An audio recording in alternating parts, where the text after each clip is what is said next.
Bakunin consideró que era la antigüedad y la universalidad de la creencia en Dios las supuestas pruebas irrefutables de su existencia, la ciencia y la lógica quedaban de esa manera a un lado.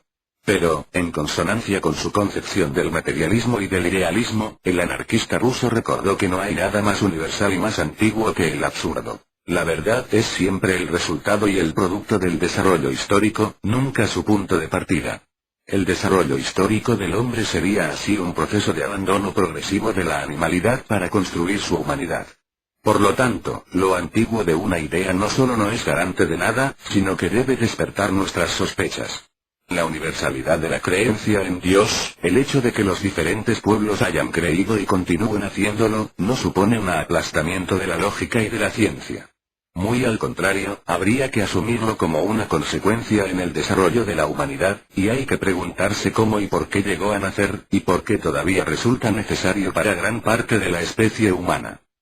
Bakunin pensaba que solo seríamos capaces de acabar con la idea del mundo sobrenatural o divino cuando nos explicáramos cómo germinó esa idea y por qué resultó necesaria en el desarrollo natural de la mente y la necesidad humana. Esa raíz de la creencia en la divinidad es la que hay que extirpar, si permanece intacta solo podrán combatirse sus brotes y continuará reapareciendo.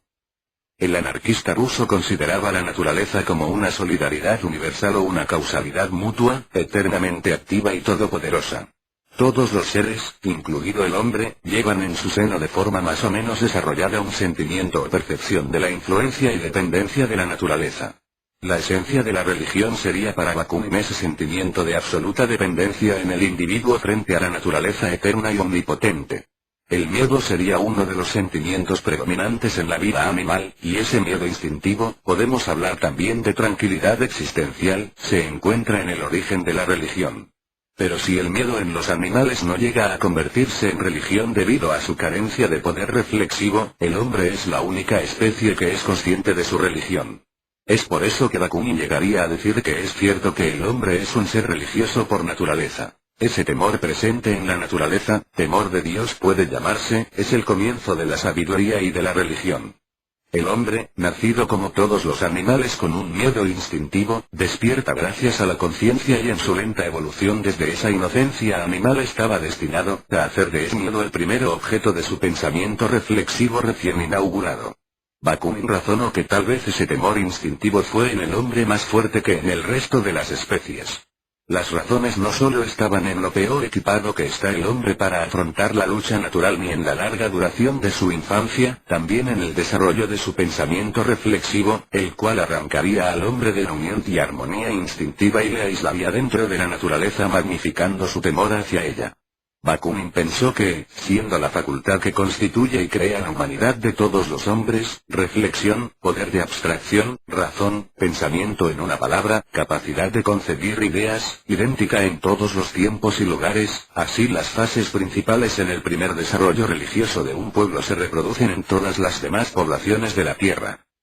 El lenguaje y el pensamiento son dos formas diferenciadas y al mismo tiempo inseparables. Así, del mismo acto humano y reflexivo se establece el primer culto natural del hombre, que en el mundo animal sería objeto de terror y adoración, y la reflexión lo universaliza y lo convierte en una entidad abstracta, tratando de designarlo con un nombre. Al denominarlo es cuando se convierte en esa noción abstracta, por lo con que el primer despertar del pensamiento manifestado en el lenguaje comienza el mundo exclusivamente humano, el mundo de las abstracciones.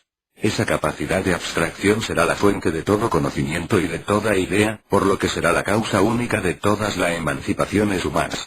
Pero Bakunin recuerda que esa libertad no será producida en el primer despertar de la facultad, la razón, ya que ésta se produce como una reflexión imaginativa, en realidad, una sin razón. La supuesta emancipación gradual del hombre, respecto a la esclavitud natural, desarrolla una nueva y peor subordinación, la esclavitud de la religión. La reflexión imaginativa en el hombre salvaje será el origen de las religiones fetichistas, hará del poder omnipotente de la naturaleza un objeto de reflexión constante. Ese objeto será establecido y generalizado, recibirá algún nombre y será el centro de las fantasías infantiles del hombre al ser incapaz todavía de comprender el universo o ni siquiera el medio donde habita. El vínculo de ese poder omnipotente de la naturaleza, buscado por el hombre, con un objeto es lo que se llama fetichismo, que Bakunin considera la más absurda de las religiones. Después del fetichismo, aparecerá la brujería que llega hasta nuestros días con toda suerte de brujos, espiritistas, médiums, videntes o los propios sacerdotes invocadores de la divinidad, más complejos debido al desarrollo histórico. El carácter de la divinidad va adoptando cierto perfil egoísta y vano, gusta del halago, de las genuflexiones, de la humillación e inmolación de seres humanos, de su adoración sacrificios. La persecución y castigo a rebeldes e impíos será implacable.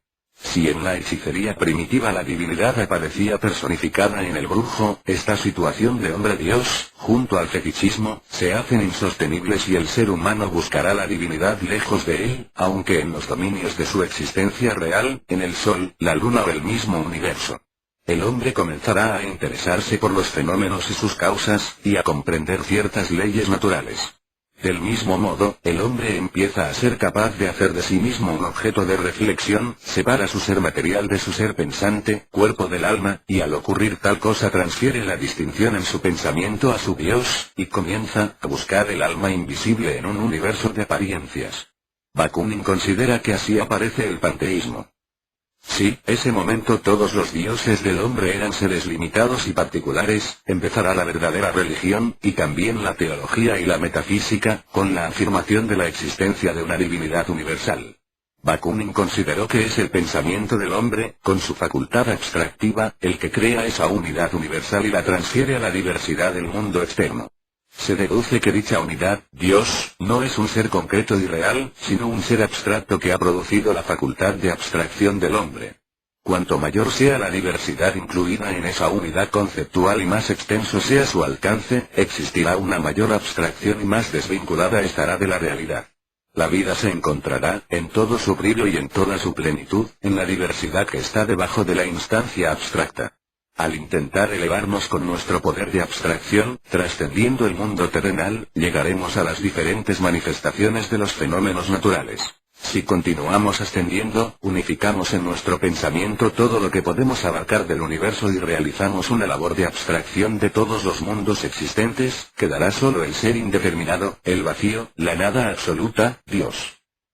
Dios es, entonces, la abstracción absoluta, el producto del propio pensamiento humano que, como el poder de abstracción, ha trascendido todos los seres conocidos, todos los mundos existentes, y que tras haberse despojado mediante ese acto de cualquier contenido real, y haber llegado nada menos que al mundo absoluto, lo pone ante sí como el ser supremo, uno y único, sin reconocerse a sí mismo en esta sublime desnudez.